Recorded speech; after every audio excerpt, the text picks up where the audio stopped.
And this is the very first time we do the recording outside of the studio.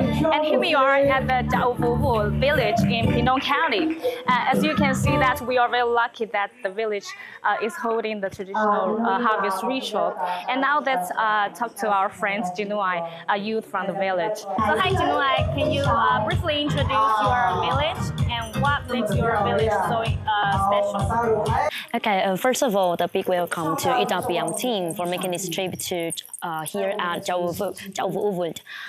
We are located pretty deep in the mountains, so it's quite a journey, but the views here are absolutely worth it. Most of the residents here are Taiwan people, and beside the historical culture of Jauvuvu, our village is surrounded by the beautiful nature. And thanks to the climate, we got everything from the rainforest and wetland to farm and more.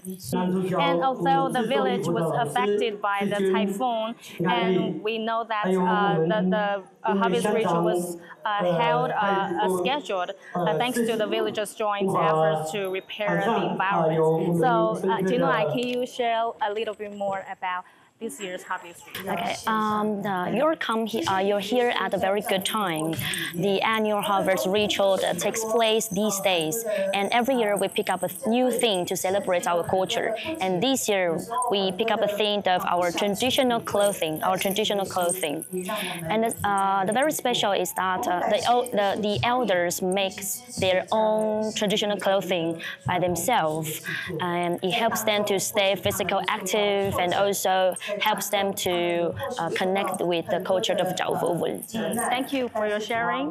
We can see that the harvest ritual not just only an important gathering of the local families and the community, but also an important action to inherit the traditional culture.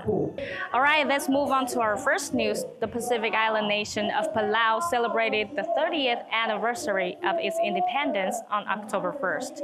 Minister Nautu Zingort of the Council of Indigenous Peoples was named Special Envoy representing President Lai Ching-te to offer congratulations.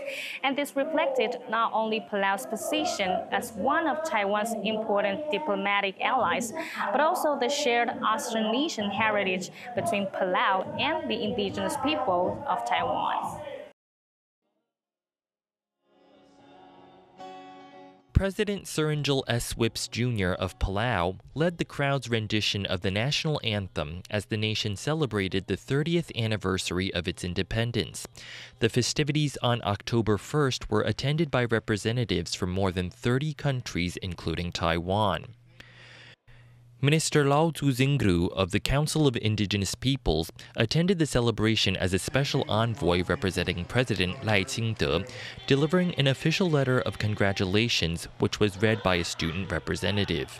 I would like to convey my heartfelt congratulations to you and the people of the Republic of Palau on the 30th anniversary of your country's independence.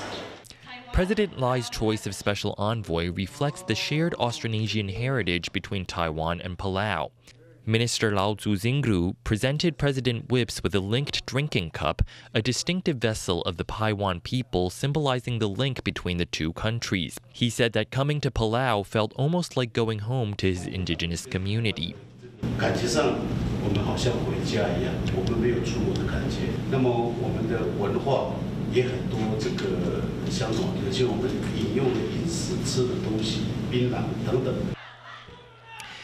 The Council of Indigenous Peoples also invited the娜麓湾dance troupe from Pingdong to perform a series of traditional Bunong dances in Palau, including dances for planting millet, reporting on battlefield victories, and other traditional folk songs.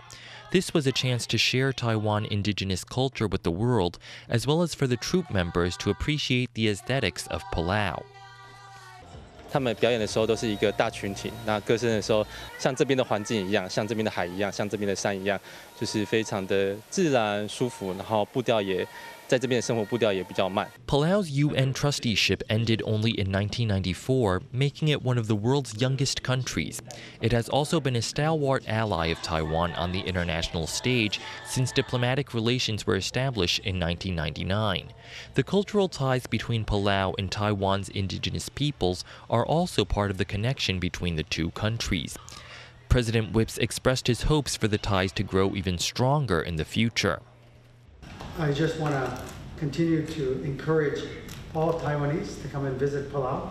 Let's continue to share our culture, share our environment, and continue to build the strong family relationship that we have. I always say this, families that spend time together, stay together. Palau has also issued a memorial stamp commemorating a quarter-century of diplomatic ties with Taiwan, featuring a Formosan black bear and the Delarok, a mythical bird that represents wealth and prosperity. This is a symbol of the friendship between the two countries, which will hopefully continue far into the future.